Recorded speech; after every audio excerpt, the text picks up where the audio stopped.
来地当有上新的消息，咱随时报向亲在。继续来看这个台中济温随机伤人的事件，这法院一审的判决嘛出来了。这个姓洪的嫌犯，红判有期徒刑10年。虽然嫌犯辩讲家己的精神无稳定，当时只有伤害的意图，并无要杀人，但是法官认为伊拿的刀有20公分长，而且是攻击到被害者的面甲胸坎，认定有杀人直接的故意。另外，法官依照着精神鉴定，认为嫌犯犯案的时阵心智清楚，所以无减刑，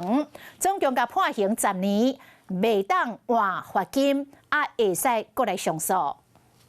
今年5月，姓洪嫌犯拿刀伫中捷随机杀人，杀着上姓李的高中生，甲一个长头毛的查甫人。即马一审判决出来，总共被判10年的有期徒刑。恐吓危害公众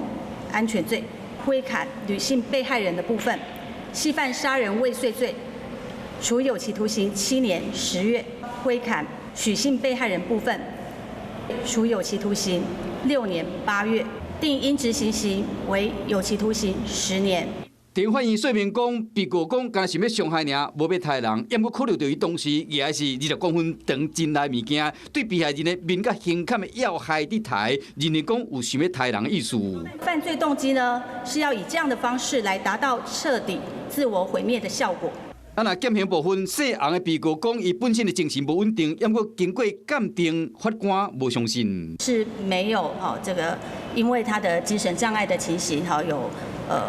不能辨识行为违法或依其辨识而行为能力降低的这些情形。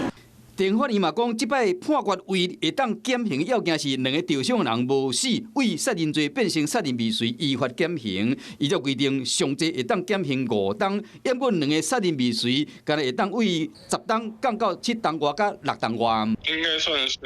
有超过我原本的预期一些这样。长头毛这个被害人接受采访时讲，比所想的判了较重。这个高中生的亲人一句前无接电话，若姓洪的这个被告的家属甲律师拢无到现场听判决。Hello， 我是张新文。想要抢先掌握最及时的新闻资讯吗？赶快订阅、按赞、开启小铃铛，锁定华视新闻 YouTube 频道。